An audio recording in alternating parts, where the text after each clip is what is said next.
The head chef storms over, demanding to know what Wujun's latest creation is.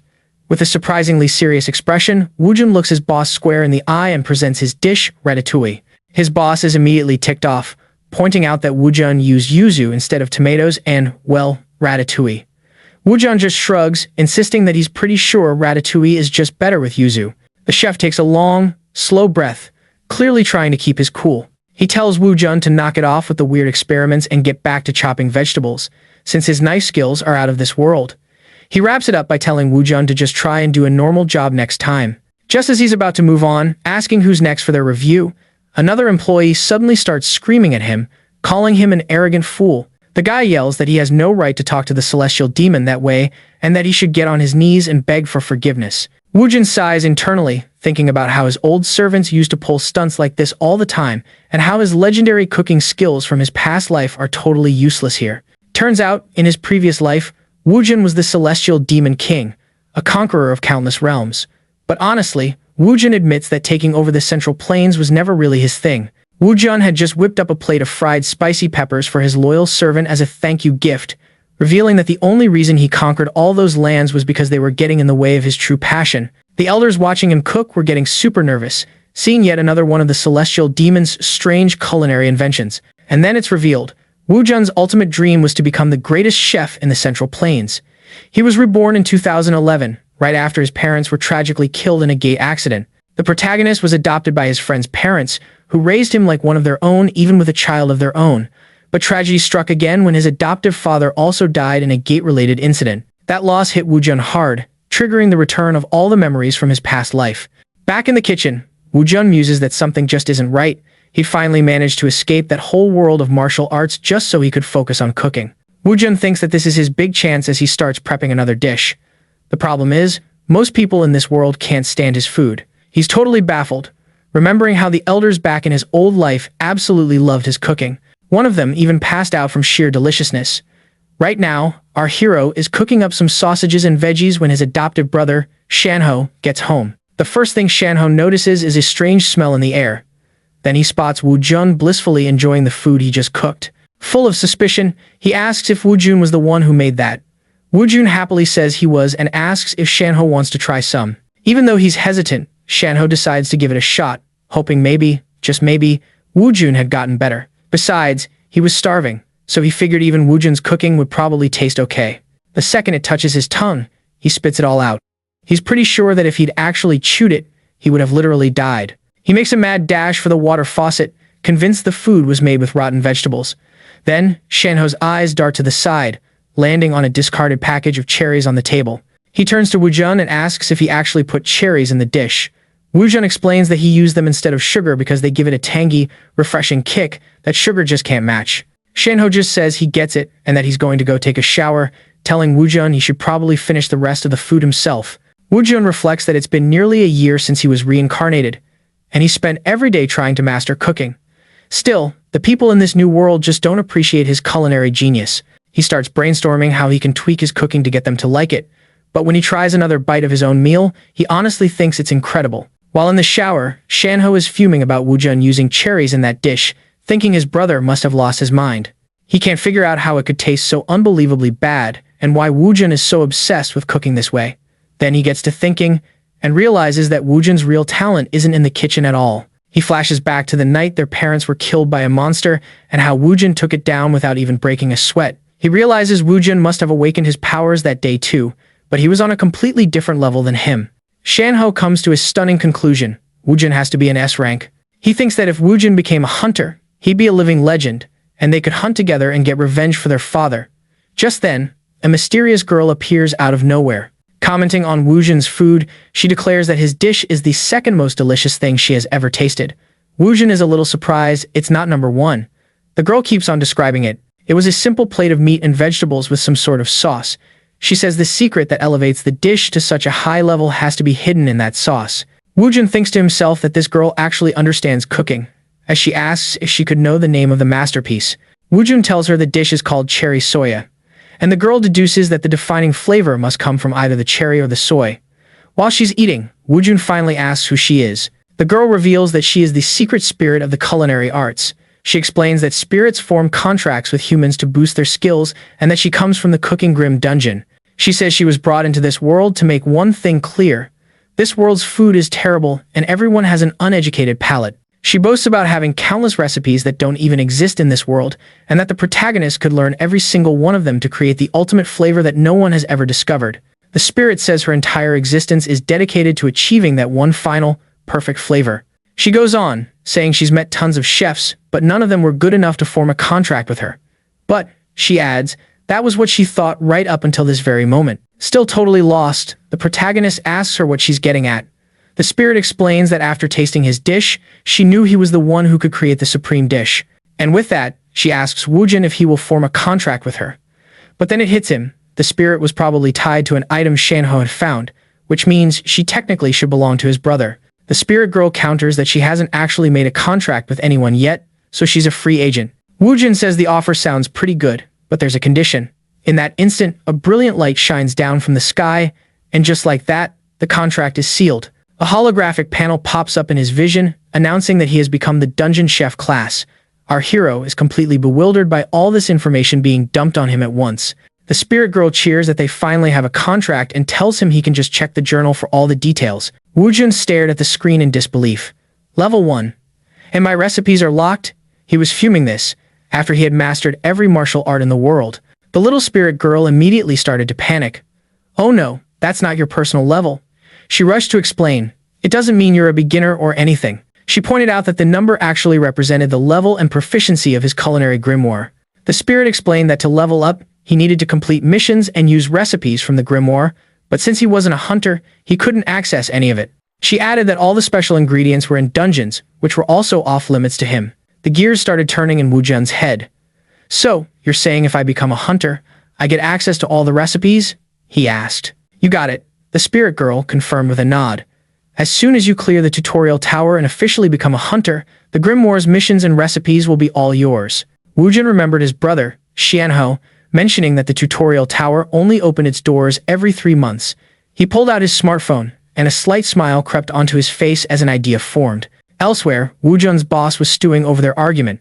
He felt a little guilty for being so harsh, but ultimately decided that what he said needed to be said. Thinking about Wujun, the boss had to admit the kid was a kitchen prodigy who could single-handedly do the work of 3 people. His only flaw was his bizarre choice of ingredients. His phone buzzed, showing a new message from Wujun. The boss sighed, assuming it was about their fight the day before, and prepared himself for more drama. But when he opened it, the message was straight to the point. Wujun was resigning from his position in the kitchen. After the gate incident, enigmatic towers had materialized across the planet. It was soon discovered that anyone who conquered a tower gained the ability to use mana. The interiors of these towers were constantly shifting, presenting new trials for every person who entered. The only way to unlock the power of mana was to battle through the hordes of monsters and navigate the deadly traps inside the towers. Despite the obvious dangers, the towers were a huge draw. An endless stream of challengers, blinded by the promise of wealth and fame, poured their fortunes into just trying to clear the tutorial level. The air at the tower's starting point was thick with hope and desperation. A hunter was caught by surprise when a green slime launched an attack. He deftly sidestepped the gooey assault before lunging forward to strike the creature's core. The slime exploded with a squelch. After all that effort, his only reward was some slime fluid and its core. The hunter kicked the ground in frustration. He had defeated 4 slimes and not a single one had dropped a decent weapon. All I ever get is this worthless slime fluid, he grumbled, collapsing onto the floor. I've already blown 20 million on this tutorial tower alone. He let out a deep sigh. I need about an hour to recover. Lying on the cold stone, he reconsidered. Actually, you know what? With how hard I've been working, I think I deserve a solid 2 hours. He was startled by the arrival of more people. What's with these rookies? He scoffed, sizing them up.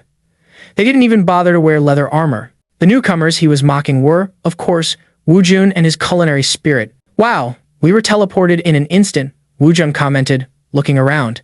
This is way more convenient than the methods they used back in the Central Plains. Your outfit is definitely turning some heads, the spirit girl whispered. The comment caught Wujun off guard. It had been half a year since he got his memories back, and he thought he'd gotten pretty good at blending in. Wujun took a moment to curiously observe what the other, more seasoned hunters were wearing. Hey, new guy. Another hunter suddenly called out. There's a monster heading your way. You better tag it before someone else does. A slime bounced rapidly toward the protagonist, who seemed completely unbothered, even as the other hunter frantically yelled for him to be careful. He defeated the slime with a single, effortless strike. I probably should have brought some armor, he thought to himself, realizing he needed to be more prepared for the long road ahead. The Grimoire's interface popped up, displaying a message: "New ingredients are available. Would you like to register them?" Wujun was a bit puzzled by the prompt. He figured the ingredients it was referring to must be the remains of the slime he just dispatched. "Hey, you jerk," a trio of hunters shouted as they approached him. "Don't even think about looting that slime." But Wujun was so captivated by his new culinary system that he didn't hear a word they said. Two of the men stepped forward, trying to look tough. "Don't act all high and mighty," one of them said. "We've been through way tougher fights than this." "Wujun, we're drawing a lot of attention," the spirit girl whispered nervously. "Just drop the items from the slime so we can leave." Wujun finally noticed how awkward the situation had become. He spotted a sword on the ground and casually picked it up, settling into his stance. He couldn't help but reflect that the central plains were just as messy before he showed up. Now in a fighting pose, he figured this would be a good way to kick off his tower climb. The three hunters saw this and immediately prepared for a fight, staying on high alert. "So, it looks like he wants to go," one of them said. "Just remember, if we get hurt, we can get healed outside, but it'll ruin our chances of climbing higher today." One of the hunters suggested they back off since they didn't have weapons, but their leader ignored him and charged headfirst at Wujun. "Having a sword doesn't make you special," they yelled. "You're still surrounded by the three of us." The protagonists remained totally unfazed by their threats. At the very least, Wujun thought, these guys seem to have a basic grasp of combat strategy. Suddenly, a hunter tried to attack Wujun from behind with a wooden club, but Wujun simply knocked him down and disarmed him with a single tap from his sword's hilt. Annoyed, another hunter lunged at Wujun, who dodged the attack without breaking a sweat. The protagonist then used the hunter's own momentum against him, sending the guy flying. The last hunter was completely terrified and just stood there, frozen, as Wujun approached. Wujun casually tossed a wooden club at him, ending the confrontation with one final blow. The spirit girl was absolutely stunned by his fluid movements. "If we were in the central plains," Wujun remarked casually, "I would have just broken their necks right away." With that, he moved on, reminding himself that he had to abide by the laws of this new world. As they walked, Wujun asked the girl, "So, am I the only one who can see this grimoire screen?" "Not at all," the girl replied. "Every contractor can see each other's grimoires." "So, can I register ingredients in the grimoire now?" Wujun asked. The girl confirmed that he could, even though he wasn't an official hunter yet. Without a moment's hesitation, Wujun tapped yes on the pop-up window. Whoa, a screen just popped up saying slime fluid has been registered as an ingredient. He figured all the other loot he grabbed must be logged in here too, so he started scrolling. He spotted a recipe for slime pudding, but when he tapped on it, a permission-denied message popped up. The little spirit chimed in again, reminding him, "You can't view that recipe yet." She started waving her hands frantically, insisting, "It's not the grimoire's fault, I swear. It's because you're not a real hunter yet." She sighed, thinking about all the clueless owners who never figured out the book's real potential. "In thousands of years, nobody's been as ready for this grimoire as you, Win," she declared. "I absolutely can't let you get away." Before he could even finish his thought, she shrieked right in his ear. "I'll agree to anything, just don't cancel the contract." Wujun was completely baffled as the spirit started crying, pleading with him not to break their deal. "Whoa, hang on," he explained. "I was just going to ask if I could cook something that isn't in the recipe book. I'm going to make something new. Blindly following someone else's instructions is pointless." Still, looking terrified, she whispered, "Is that really all you meant? You weren't going to cancel?" Wujun just shook his head. "The thought never even crossed my mind." The spirit figured Wujun was just ticked off about the locked recipe, but he clarified, "Nah, I'm just not used to this whole system. I don't have any complaints. I've met a lot of people over the years," she said, looking amazed, "but you're the very first one to ever say he'd cook without a recipe." "Well, there's only one way to find out," the protagonist said, starting to move again. Wujun suddenly glanced back, feeling eyes on them. He confirmed someone was tailing them and just kept walking. Lurking in the shadows, the man following them noticed something that made him pause. He was stunned to see a grimoire spirit, wondering what on earth a contractor was doing in the tutorial tower. The protagonist casually opened a jar of slime fluid and dipped a finger inside. Then, he immediately stuck his finger in his mouth to taste it, as the spirit yelled, "Don't eat that. They're poisonous." She shrieked in a panic. "It's not deadly, but you're about to get a terrible stomachache." Wujun paid her no mind and continued to savor the taste. "Huh," he remarked. "I thought it'd be sickeningly sweet, but it's actually bitter with a nice, spicy kick." The spirit just stared, wondering how he wasn't doubled over in agony. Meanwhile, Wujun was already planning. This would be perfect for desserts or maybe to season some meat. Still in shock, she stammered. Well, as long as you're not in pain, I guess it's fine. She then asked, so, what are you planning to make? Wujun considered that the slime fluid's poison worked quickly. With that in mind, he decided to channel yang energy into his hands to purify the ingredient. He then switched to yin energy, pulling the heat from the fluid and causing it to solidify. The protagonist broke off a small piece to try his creation. A grin spread across his face. Okay, I know what to make, Wujun declared. A yang gang. Just then, several more slimes squelched towards them, and Wujun added, looks like I'll need plenty of ingredients. A short time later, the man who was pursuing them came down the same corridor.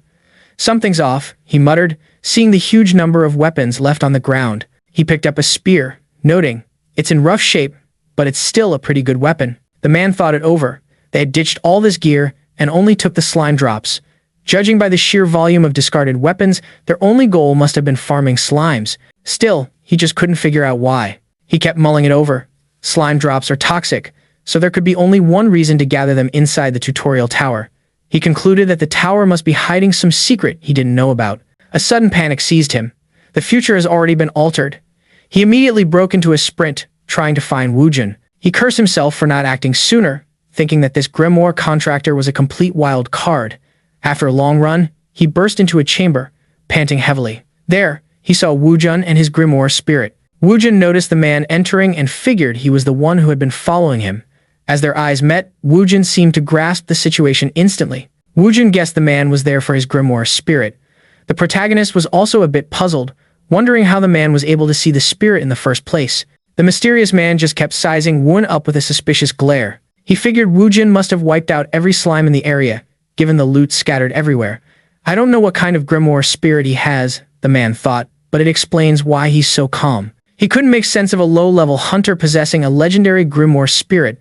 There was only a certain group of people who would ever give a Grimoire to a complete beginner. The man became convinced that Wujun was working with that group, feeling the pressure of his aura from across the room. Deciding to play it cool, the man surrendered slightly. Hey, just being cautious here, he said. You kind of came out of nowhere. He continued, I don't want any trouble, while thinking to himself, I don't recognize this guy at all, but he's got something special. He could derail my entire plan. The man's new objective was to find out why the protagonist was harvesting slime items.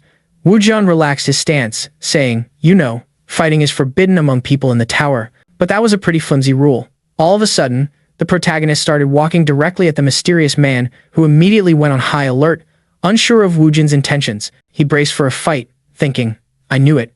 He's definitely with that group. But as Wujun closed the distance, he just offered a friendly smile and said, Hey there, I'm Wujun. The mysterious man was completely caught off guard by his cheerful attitude. The two of them exchanged nods, and the man introduced himself as Jo Song-jun. Playing dumb, he then asked, Hey, did you see what happened here a little while ago? The man went on, I just thought it was really strange to see all this slime equipment scattered through the dungeon. I mean, people usually hunt slimes in the tutorial specifically for their gear, he added. So I found it pretty weird that someone would kill them all and not even bother to pick up the items. Oh, that was me, Wujun admitted easily. The man was shocked that he confessed so casually and started to second-guess his theory about him being part of that group. He reasoned that the group he was thinking of is obsessively secretive about who they are and would never act this openly. Okay, so this guy isn't with them, the man figured. But what in the world is his endgame? Still, playing it cool, he told Wujun. That was some seriously impressive haggling, by the way. Well, he continued, we both got things to do, so I'll let you get back to it. He couldn't shake the feeling that while Wujun definitely wasn't part of the expected crew, his obsession with slime drops was just plain weird. Song-jun's mind was racing. The hidden piece of this tower isn't supposed to be found for another 20 years. Is it possible he knows about that, too? An unbelievable suspicion started to form in his mind about Wujun's true identity. In his original timeline, 30 years from now, the entire world had been obliterated. It was only after that apocalypse that Song-jun experienced the miracle of regression, a power that flung him 30 years into the past to get a second chance. But in all his memories, there was no one named Wujun. Since he wasn't with the group he'd been watching, a new thought emerged. Could Wujun have also been sent back in time, just like him? Seong-jun immediately shut down the thought. No way. He muttered to himself, that's completely ridiculous. A total waste of brain power. His expression turned grim as he left. He had to focus on his own mission. Failing to secure the hidden piece would derail his entire plan for getting stronger. Wujun, still in the room, watched him go and thought, Now that is one sly fox. He replayed their meeting in his head, how Seong-jun kept him at arm's length until the very end and didn't even flinch when he saw the Grimoire spirit. As Seong-jun's figure faded into the distance, Wujun mused that they might be more alike than he first thought. In the meantime, he'd certainly done a number on the tower's slime population. At long last, he had every ingredient needed for his creation. After one final sweep of the room, he declared, "All right, I'd say this place is officially spotless enough. Time to start cooking," he announced cheerfully to the spirit girl. She just stared back at him, utterly baffled by his last comment. Wujun tried again. "So, could I get a pot?" Her confused expression didn't change. "Come on, I can't exactly cook with my bare hands," he explained. "You're the spirit of a culinary grimoire. Isn't there a way to do some cooking in here?" Suddenly, the girl's eyes widened as if a light bulb had just switched on in her head, and she excitedly began to chant a spell. A cooking pot popped into existence out of thin air. "Voila," she declared proudly. "I can summon any cooking tool you could ever need, anytime." "Perfect," Wujun beamed. "I'll also need a spatula and a square mold, and it'd be amazing if the spatula was silicone." With all his equipment ready, the protagonist was set to begin his culinary adventure. He made a grand announcement. "Today, I will be crafting a delicacy known as yoken. It is the single best application for the slime items I've gathered." The slime core was glowing a bit too brightly for his main mixture, so Wujun came up with a different plan for it. He explained, "As long as this inner material doesn't dissolve into the fluid, I can use it to create some neat patterns." As he sliced into the core, he felt its unique, rubbery texture. He decided to dice it up into small cubes and use them kind of like tapioca pearls. His first step was to boil all the slime fluid to purify it of any toxins. Next, he carefully poured the purified liquid into the mold. As the edges began to set, he sprinkled in the diced pieces of the slime core. "See this melted part in the pot?" he pointed out. "That's the real key." He then noted, "Once the rest of the slime fluid cools down a bit, it'll make the perfect base broth." He then poured the liquid base over the ingredients already waiting in the mold. Picking up his new spatula, Wujun began to gently swirl the mixture, creating elegant patterns within the dish. "These designs will change up the texture and the flavor," he explained, "which keeps every bite interesting."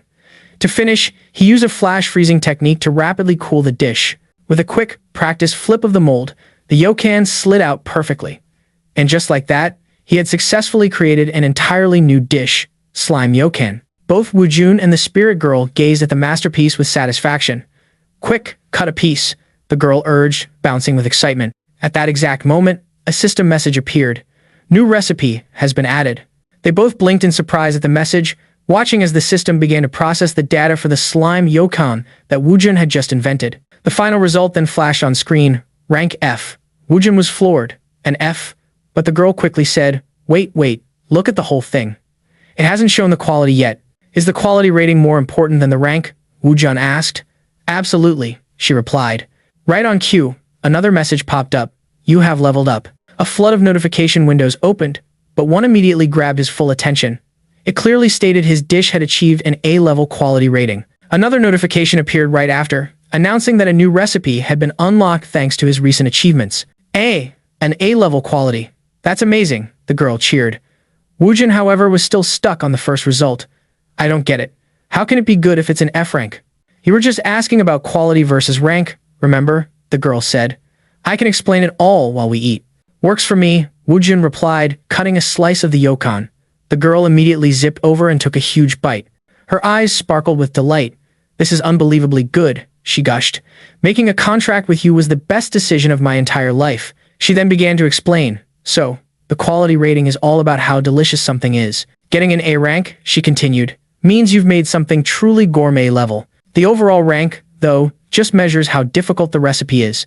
Since slime yokan has a pretty simple cooking process, it gets a lower rank. Simple as that, she added. The higher the quality and rank, the more points you'll get.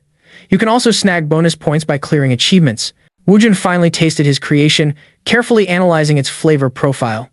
It has a bitter and spicy note that just melts into the sweetness, he observed, and the texture is actually really pleasant. Oh, and your recipe book has been activated, the girl told him. Recipes are the absolute heart and soul of the dungeon culinary grimoire. You can use points to buy new recipes, she continued, and there are recipes for every kind of food you can imagine. As she spoke, Wujun looked over his status panel, seeing that new dish categories had been unlocked. The girl noticed his fairly calm reaction and figured, well, I guess he's not that shocked since he's the one who invented it from nothing. Wujun looked at the extensive list. Do I have enough points to just buy everything? He wondered aloud. The girl laughed. You earned a lot, but there's a small catch. Usually, she clarified, you have to complete missions to unlock recipes. You start with basic dishes and work your way up, improving your skills along the way. A light bulb went off for Wujun. So I basically just skipped the standard training path. Exactly, the girl confirmed. Missions unlock recipes, better dishes help you level up, and leveling up gives you access to even better recipes. She finished with a look of pure astonishment. In all my thousands of years, no one has ever just invented a high-level recipe from scratch and jumped straight to level 4 like this.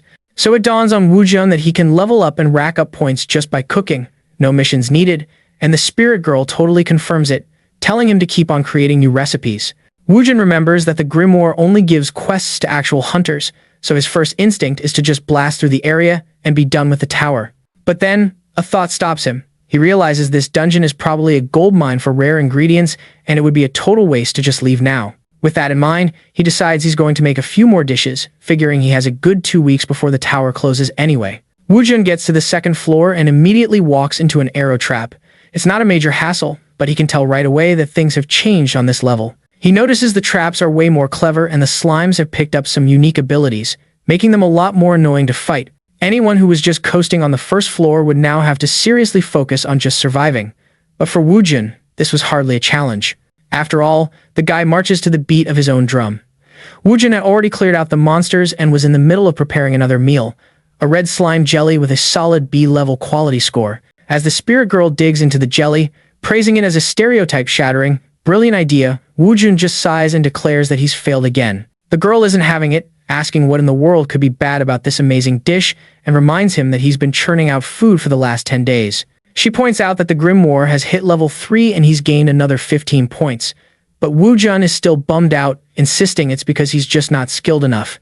On second thought, however, he concludes the real reason his ratings aren't climbing is the lack of ingredients, since he's been scraping by with what he can find across 2 floors for 10 days. Wujun recalls how the first floor had nothing but green slimes, and while the second had a variety of types, relying solely on slimes for ingredients is extremely limiting. He grumbles that if he only had a little bit of chocolate, his dish would have been absolutely perfect. The spirit girl, who's been listening to his complaints, looks a bit concerned and tells Wujun he has more talent than any chef she's ever seen, but he needs some basic knowledge to get truly good results.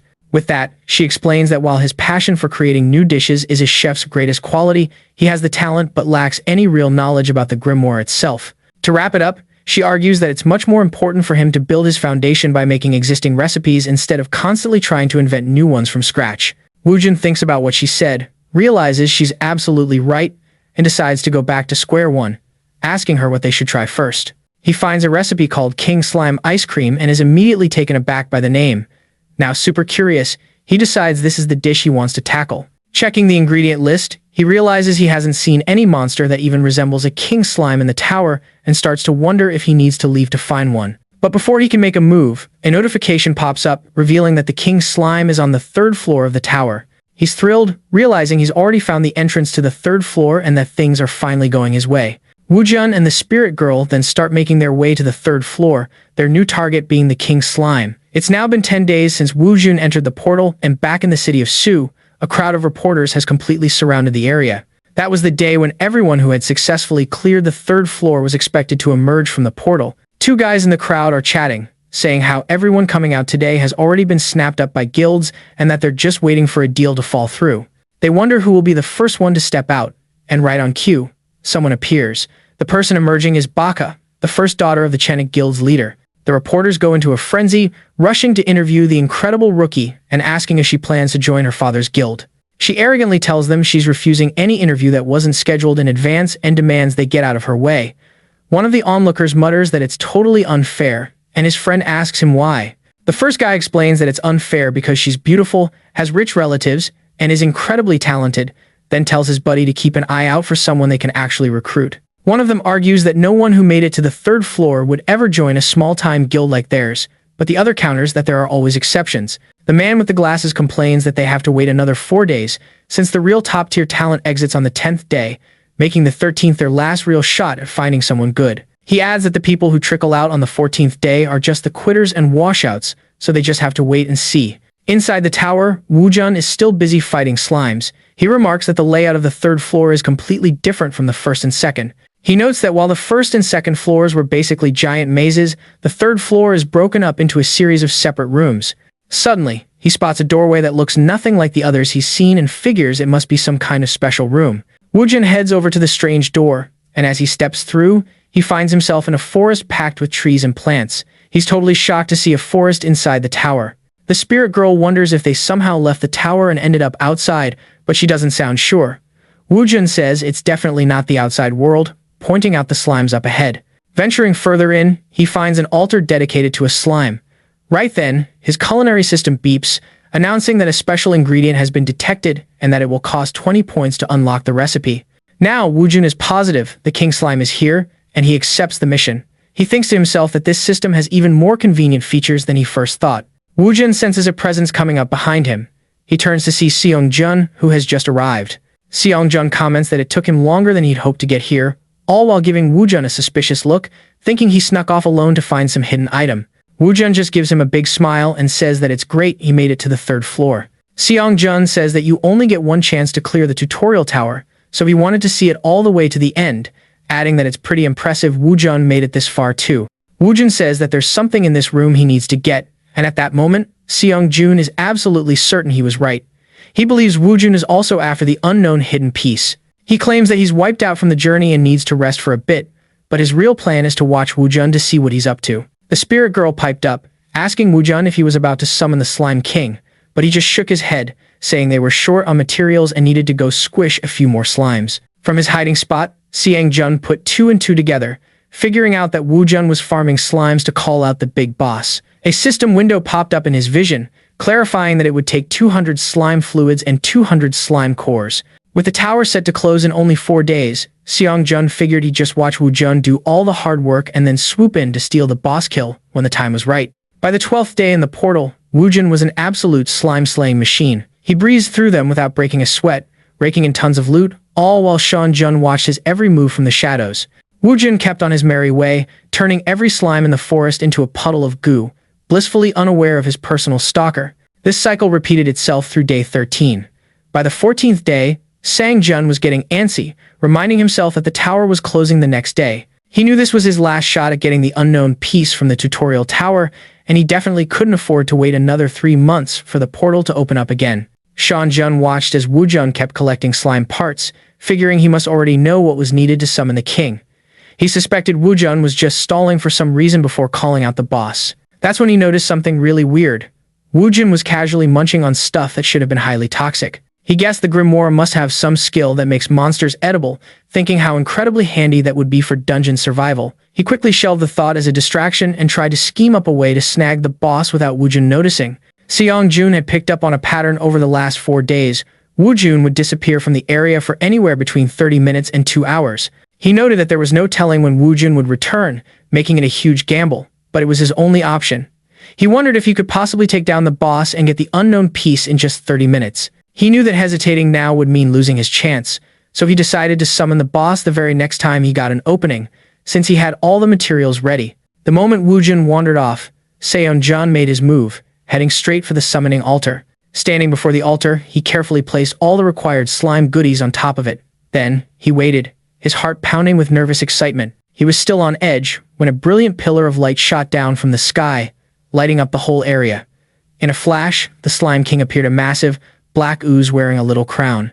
Its first move was to slam itself into the ground, a shockwave that tore up the entire clearing. The dust cloud completely disoriented Jun.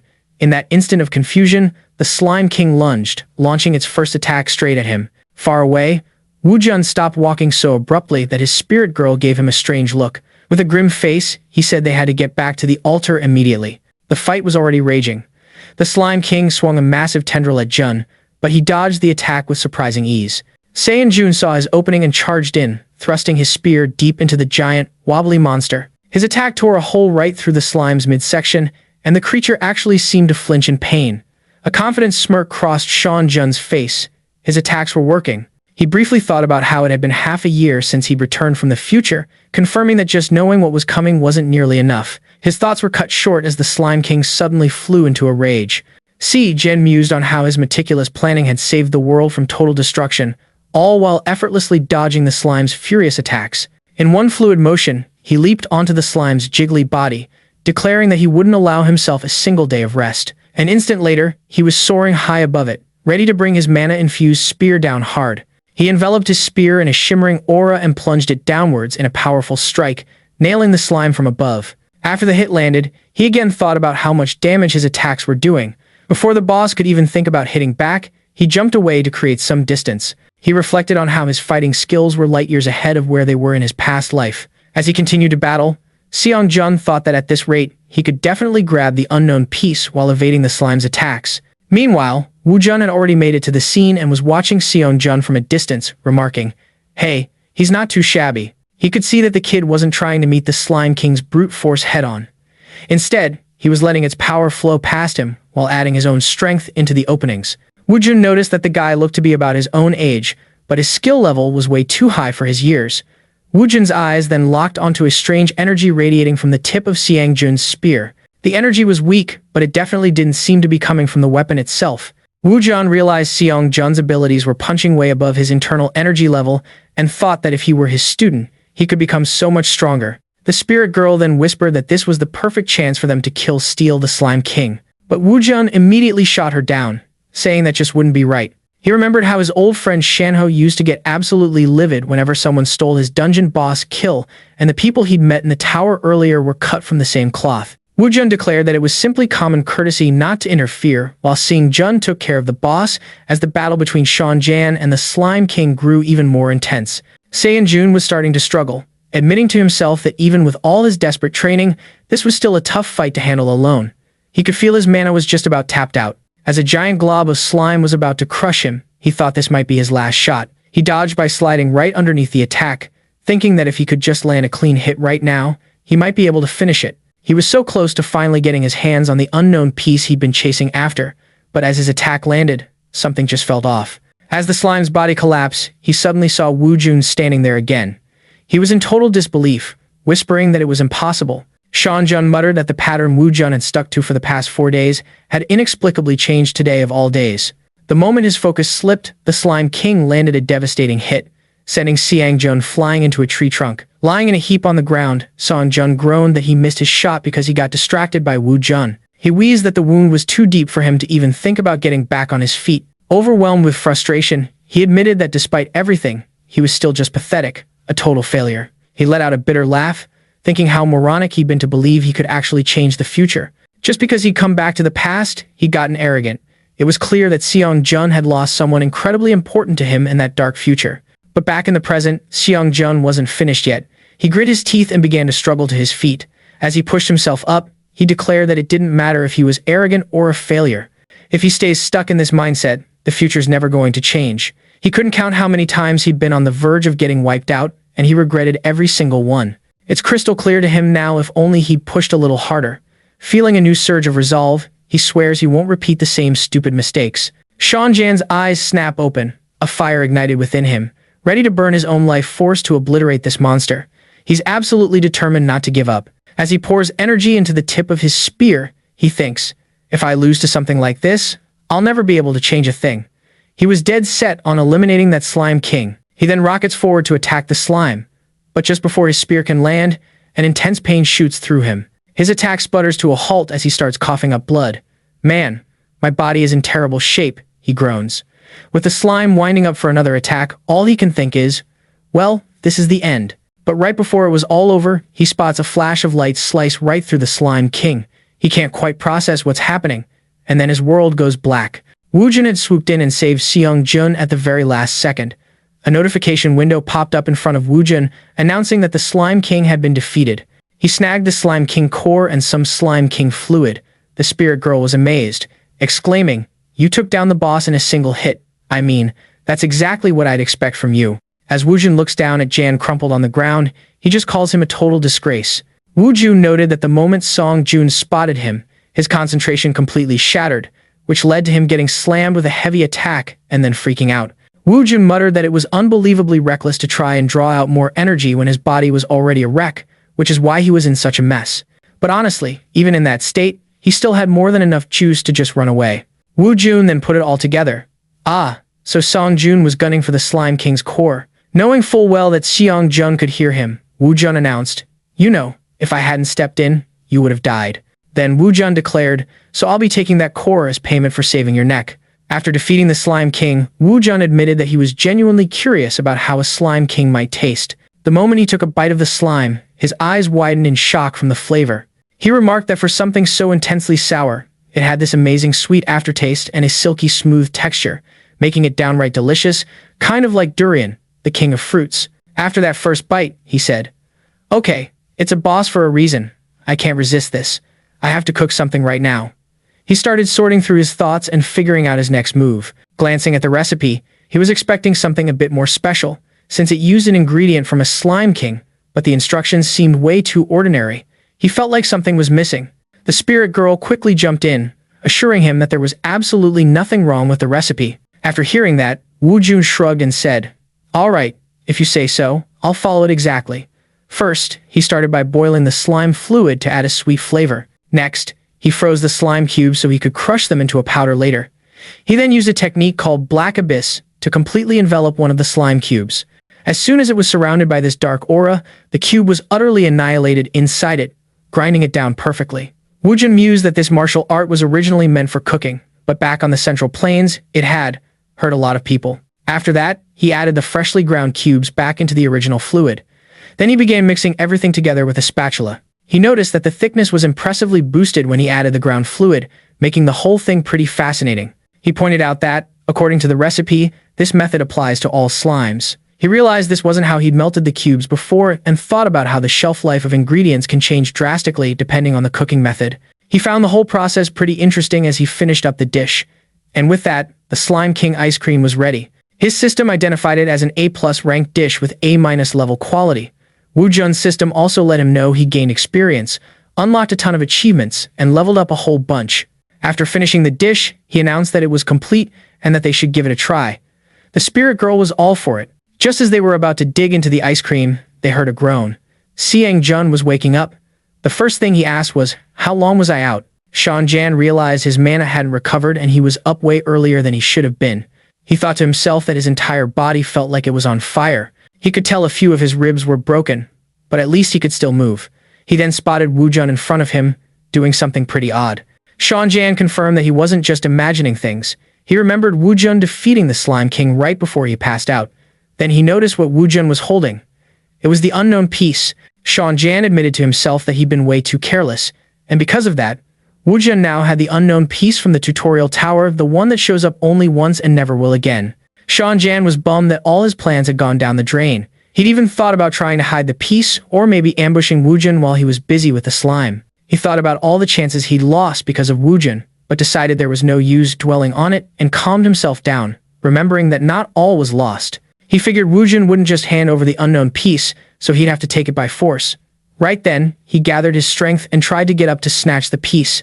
But before he could make a move, Wujun offered him a taste of the ice cream. Seong-jan was completely bewildered and just stayed silent, totally confused by what was happening. Wujun told him he should have some too, since he must be wiped out. Seong-jun thanked him and wondered why on earth Wujun would be sharing with him. He figured this was a golden opportunity and decided he might as well take advantage of it. He had no clue why Wujun was giving this to him, but he guessed it was probably fine as long as they didn't end up killing each other in the tutorial tower. The second he took a bite of the ice cream, it felt like his mind exploded. He questioned if Wujun was really a culinary groom contractor and wondered what kind of unholy flavor this was. He asked himself if this was actually edible, if this could even be called food. He really didn't get it, saying that the Grimoire spirit isn't human, so that kind of made sense. But this guy is human. How is he able to eat this? Yet, he kept eating, deciding that since this was the unknown piece, he had to get it all down for the sake of his future plans. He took another spoonful of the ice cream, telling himself to just bear with it and push through. As soon as he swallowed it, a system window popped up in front of him. The system announced that by consuming the Slime King ice cream, he had been filled with the pure energy of the slime and that his abilities had all increased. Whoa, my mana just jumped by 5 points. He was floored. He'd never heard of some unknown item just handing out stat boosts. Then it hit him the Grimoire was leveling him up through his cooking. Wujun snapped Seong-jun out of his daze. Hey, so, was it any good?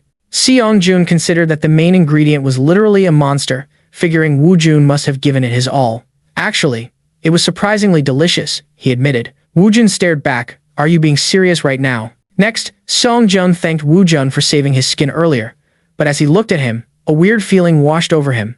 Yep, he thought, I'm absolutely certain of it now. The realization struck him like a lightning bolt. He had to get out of there immediately. He knew with every fiber of his being that if he didn't run, Wujun was going to make him eat another one of his concoctions. Song-jun quickly stammered, thanks again for saving me and for the food.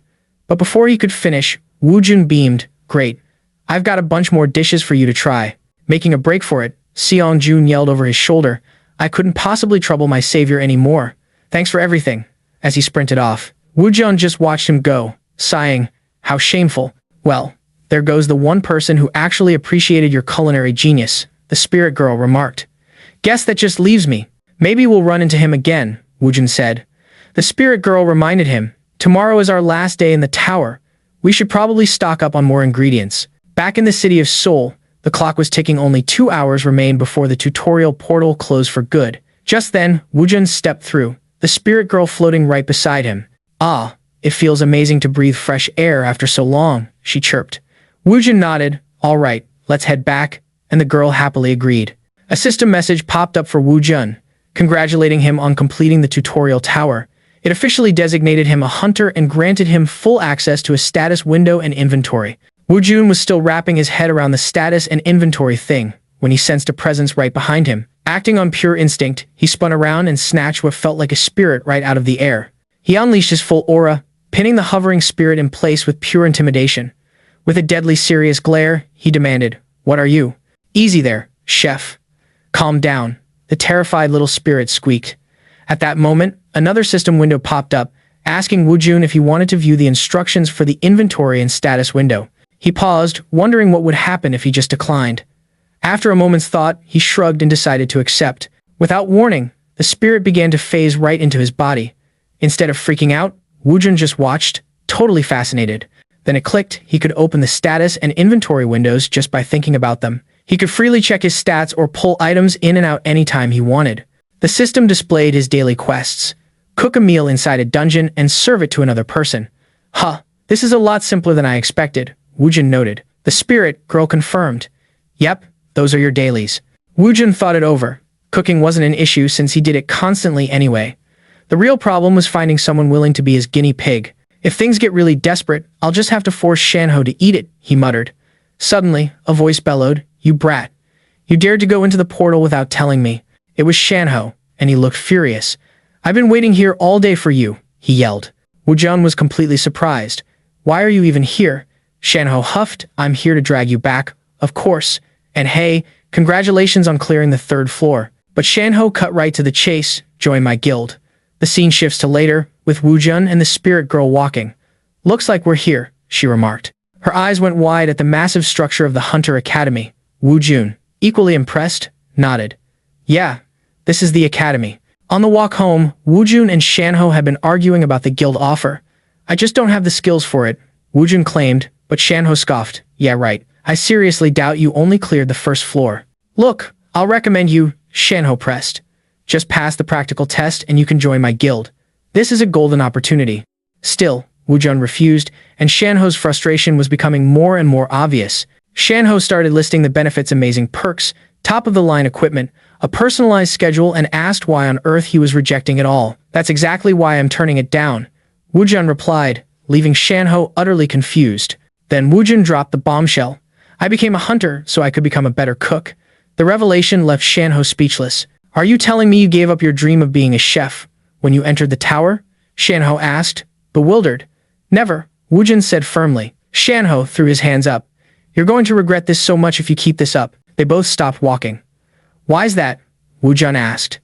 Shanho revealed the catch. Because if you don't join a guild within a week, the government automatically enrolls you in the Hunter Academy. Wujun looked confused by the name. The Hunter Academy? You heard me correctly, Shanho said. Shanho started explaining that it was a state-run institution for hunters. The treatment there is horrible, he warned, and it makes it nearly impossible to transfer to a private guild later on. Not to mention, Shanho added, the whole place is rife with discrimination, and their education system is totally outdated. Shanho explained that the Hunter Academy allows access to any dungeon in the country as long as you have an observer, but he warned that things are far more dangerous than they sound. Wujun's ears perked up at the any dungeon part. I'll think about it, he said, but I'm pretty wiped out right now. Seeing how exhausted Wujun was, Shanho finally decided to ease up. Fine, Shanho said. Just make up your mind before you get dragged into that academy against your will. Wujun nodded. I'll let you know as soon as I can. Wujun checked a new message on his phone, thinking about how he only had until next week to decide. It was from the Hunter Academy itself, a stark reminder that he needed to choose very carefully. While preparing another meal, Wujun reflected that unlike the tower, where ingredients were basically just slimes, the outside world offered a whole universe of culinary options. Thanks to this, Wujun thought, I can invent new recipes and probably gain another 2 levels this week. Unfortunately, he had completely failed the mission to serve food to another person. He had offered some to Shanho, but Shanho refused, saying he'd only eat it if Wujun joined his guild. What an ungrateful brat, Wujun grumbled. That's a real shame, the spirit girl commented. So, if you go to the Hunter Academy, are you still going to be a chef? Absolutely, Wujun stated firmly. That's the entire reason I became a hunter. Even if I join the academy, I'm going to keep cooking. Suddenly, his phone buzzed. It was Shanho. Wujun figured he must have already found out he was planning to join the academy. He immediately rejected the call, muttering, ungrateful little punk. So, Wujun shows up at the Hunter Academy, and let me tell you, the place has a vibe. Even the spirit girl pipes up, saying the atmosphere feels pretty one of a kind. They spot this one kid who's totally buzzing with excitement about becoming a hunter, but you can also see he's stressing big time about what's next. The spirit girl looks around at the crowd and mentions how it takes all sorts to make a world. Meanwhile, Wujun's just thinking, hey, for an old abandoned high school, they fixed up. These hallways and the gym are sparkling clean. Wujun overhears some students gossiping about a guy named Jay. Apparently, some article praised him for clearing the 3rd floor, and they're all saying he looks just like his picture. Then they see Bake, Seol Ha, and someone immediately asks her what she's doing there, since she supposedly already signed with the Chanik Guild. Wujun can't help but wonder what her deal is. Then, out of the corner of his eye, he spots Si Hongjun and thinks, well, I definitely didn't expect to run into him here. The spirit girl points to someone on the stage and tells Wujun to get a load of him, joking that the guy's head is as smooth as a griffin's egg. Right on cue, the entrance ceremony kicks off, and it's time to hear from the academy director. The director walks up to the microphone and gets ready to speak. He introduces himself as Lee Chan-jae, the head honcho of the Hunter Academy. The students are a little taken aback by how intense his voice is, as he goes on about how he's seriously bummed out by the Hunter Academy's declining reputation. Wujun feels a sense of déjà vu from all this passionate energy. It reminds him of his most devoted subordinate, the leader of the 3 demons from the celestial demonic sect. The director continues his rant, saying that while there are a lot of issues, the real problem is the lousy attitude and dishonesty of the students walking through their doors. Wujun then sees something that makes him mutter, "You've got to be kidding me. He's here, too." The blood demon, Guaiji. And there he was, the leader of the 3 demons of the celestial demonic sect, blood demon Guagi. Wujun is floored to see Elder Guak in this world, just as the director starts talking about the chaos from the gate incident 30 years ago. He remembers Elder Guak as his most loyal soldier, a total powerhouse. He even recalls Qianma mentioning that Gu Zhang Myong, the head of the Juolgak family, had a similar vibe. Zhang got strong through pure training, never leaning on items. Now, the director is demanding to know what happened to the hunters of today. He challenges them, asking who would dare enter the tutorial tower without some kind of protection. Meanwhile, Wujun sees that the old man has found some happiness in this new life and decides he's going to help him out. Si-Joan is watching all this unfold with great interest, staring at the director and admitting to himself that for the life of him, he can't place the guy. He recalls that this man single-handedly took down B-rank monsters and that Lee Chan-jae was definitely present during the gate incident. He mentions that after doing some digging on HunterNet, he found out that everything Lee Chan-jae said was the real deal. Si-Joan thinks to himself, with that kind of power, why would he settle for being a simple academy director? He realizes that before his regression, the director wasn't Lee Chan-jae, and that's not a detail he would just forget. Si-Joan figures he needs to track down all the other ways his regression has changed things, and that's the real reason he came to the academy. With a dead serious look, he tells himself this is only the beginning and that he has to figure out all the ripple effects from his do-over. Suddenly, a teacher is showing students the ropes on punching, telling them to hit the mannequin with everything they've got. After the hit, their score would pop up right in front of them. He wraps it up by saying this is just a quick test to see where everyone stands and that he'll go over the academy rules once they're all done. The teacher adds that anyone who prefers weapons can grab one from the practice rack on the left, then asks if there are any questions. A girl shoots her hand up, asking why they have to do it 5 times when one shot seems like it would be enough. The teacher clarifies that it's to see how long they can keep up their peak power. Then another student chimes in, asking what the vice director's personal best score was. The teacher just says he's a B-rank hunter and that it would be easier for them to just use that as a frame of reference. He then says if that's all, it's time to get started and tells them to line up. The first girl up to bat lands her first hit, scoring 302 points. Another guy throws his first punch, netting a score of 272 points. A different young man takes a swing at the mannequin and racks up 403 points. Wujun, watching from the sidelines, comments that he's already figured out the scoring system. He notes that while there are some new techniques, the overall skill level is pretty disappointing. The spirit girl spots a familiar face, and up next is none other than Sion-Joon. Wujun figures he's back and was probably holding back his real power earlier because he was worried about him. Wujun wonders what Sion-Joon is planning. He thinks that, based on the martial arts he saw before, Sion-Joon should be able to hit a score of around 19,000 points. Then Sion-Joon unleashes on the mannequin and gets a grand total of 3,097 points. Wujun instantly knows he's hiding his true strength, especially since he saw him pour energy into his spear back in the tower. Wujun notes that the score was still really good, blowing all the previous ones out of the water, but Sion-Joon must have a good reason for sandbagging. Other students start murmuring that it's finally her turn, and the next contestant was Baek Seol-ha, who was already making her way to the mannequin. The crowd was buzzing, wondering what kind of score Baek Seol-ha would pull. She takes a long, deep breath to get ready, as a blue aura of pure focus starts to glow around her. In less than a blink, she's a blur of motion, rocketing toward the mannequin and landing a devastating hit. Every single student is absolutely stunned by the insane speed she just showed off. Then, the scoring machine starts to tally up her points, and with that incredible strike, she hit 10,793 points, a perfect score, which she made look completely effortless. Everyone is just shocked and a little terrified after seeing her nail a perfect score. A few guys wonder if she used some kind of artifact, but they know deep down that was all her. Then it's Wujun's turn. He walks up, gives the mannequin a tap, and scores 222 points. He decides it's probably for the best if he just stays out of this little contest. Sion-Joon and Baek Seol-ha's ridiculously high scores were the talk of the school, which led Wujun to officially enroll after Min-Soo gave him the rundown on the academy's rules. A little while later, we see the Hunter Academy dorms. Wujun, already in the middle of cooking something, says that the dorms aren't so bad. He notes that there's a different kind of freedom here that he didn't have back home. While whipping something up, he had a genius realization. Salad tastes absolutely amazing with a blue slime base. Wujun's brother had warned him that the academy was a place where he'd get taken advantage of, which made him question why anyone would join a guild there. Then again, he figured, at the academy, he could cook whenever he wanted and share his food with people. Wujun also thought the classes were surprisingly fun, and he knew he needed to get a solid handle on the basic theory behind all the common dungeon monsters. Wujun noted how his classmates would grumble about being able to just look things up online, completely underestimating how valuable it is to learn from an actual person. All of a sudden, it clicked for Wujun that there was something he was supposed to do today, and he realized he better get going before it got too late. Over at the Hunter Academy gym, the instructor greeted the students, and you could tell from the energy in the room that a new activity was about to kick off. The instructor got things started, announcing that, as they discussed, today marked their very first mission, and he was about to give out the team assignments for the dungeon exploration.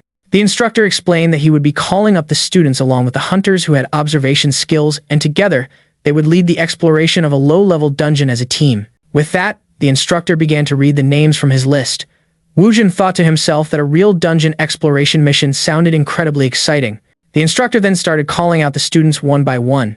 He then announced that the next team would consist of Yu Xian, Ark Ilho, and their observer hunter, Yu Wujun Kim. Kim Jang and Li Ji-yi were assigned to a different team, and their observer was slated to be Kim Jong-du. The instructor was now ready to announce the final team, Qian Wujin and Baek Seong. She was the one who scored 10,000 points.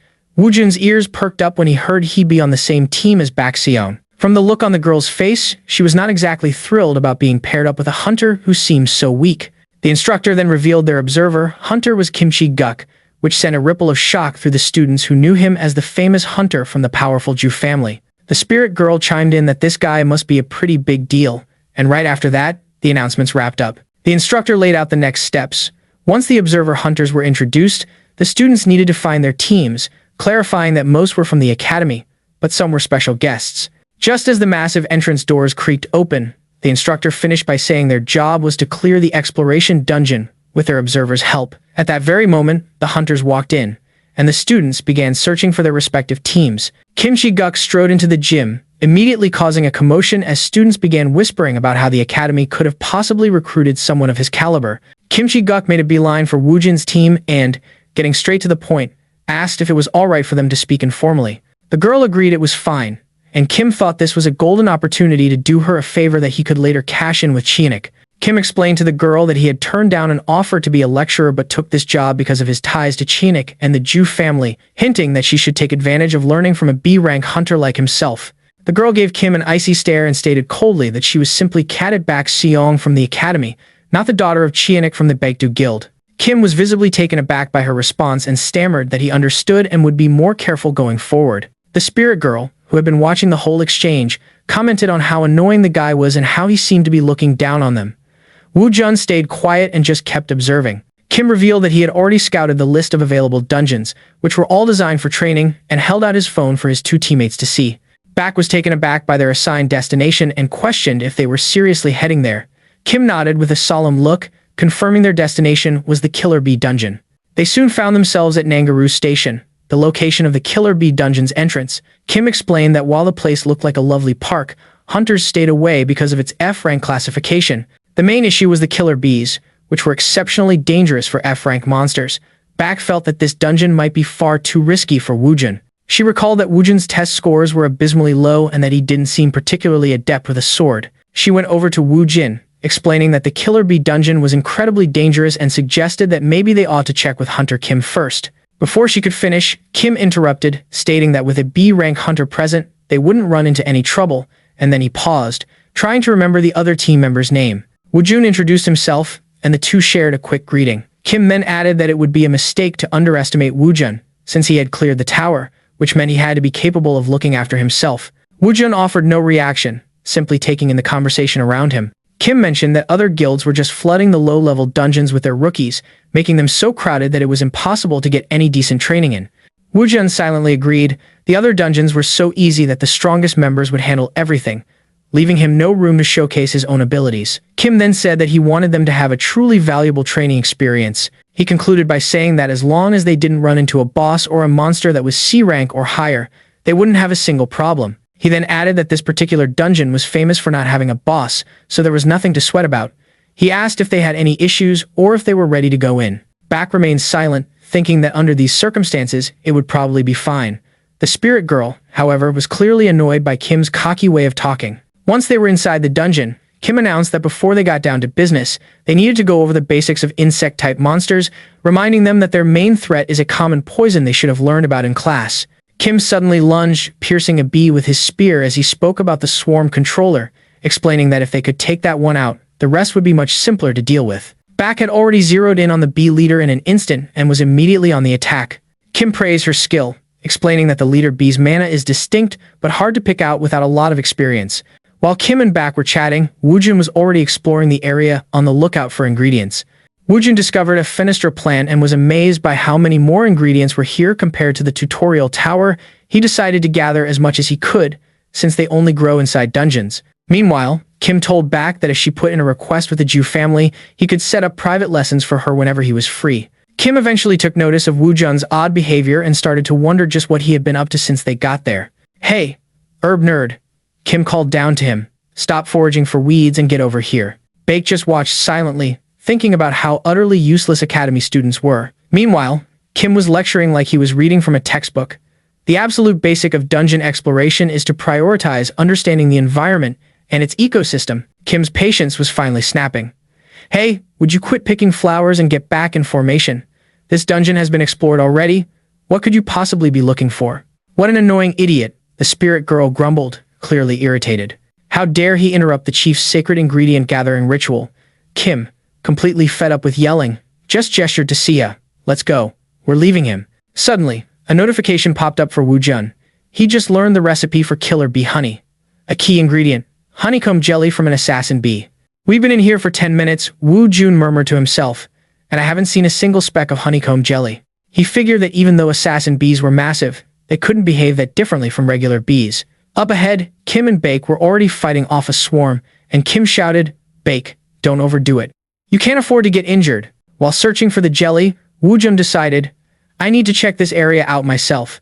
Sticking with the group is just slowing down my foraging." He started to drift away from the others, figuring, they're skilled enough. It's not like they're in any danger without me. They'd already taken out 15 of the bees, but the swarm just kept coming, never giving them a moment's rest. Even after we took down their leader, they're still moving like a single unit, Bake said. She had to admit, if it weren't for Kim, they'd be in some deep trouble. This dungeon was way more dangerous than she heard. If it's this rough for me, she thought, it must be even crazier for Wujun. But when she glanced over her shoulder, Wujun was just gone. She froze, completely confused by what was happening. In situations like this, you have to, Kim started to say. But Bake cut him off. He's gone. Kim blinked, not getting it. Who's gone? Bake clarified, Wujun. He vanished. Pure panic hit Kim. He started screaming Wujun's name at the top of his lungs, desperately hoping for an answer. Kim was completely losing it. That moron.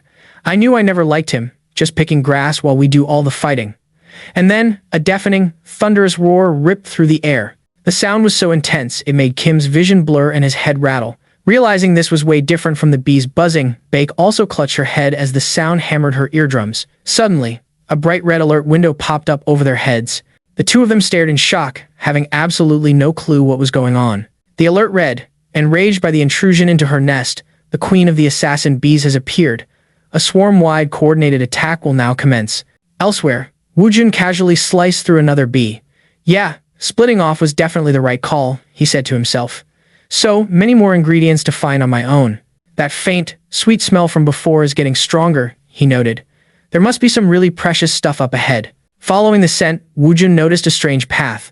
The spirit girl, who had been lagging behind, finally caught up. Hey, where are you going? We're supposed to stick together. They followed the path and found themselves at the entrance to a huge cave. Whoa, how did we not see this before? The spirit girl asked. It's tucked away pretty deep in the dungeon, Wujun explained. Wujun figured if he hadn't trained his sense of smell specifically for finding honey, he never would have found this spot. It was way too out of the way for anyone to stumble upon. As he stepped into the cave, he took a deep whiff.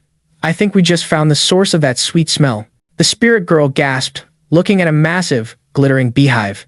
It's a honey mine. Wujun was blown away by the size of the honey crystals.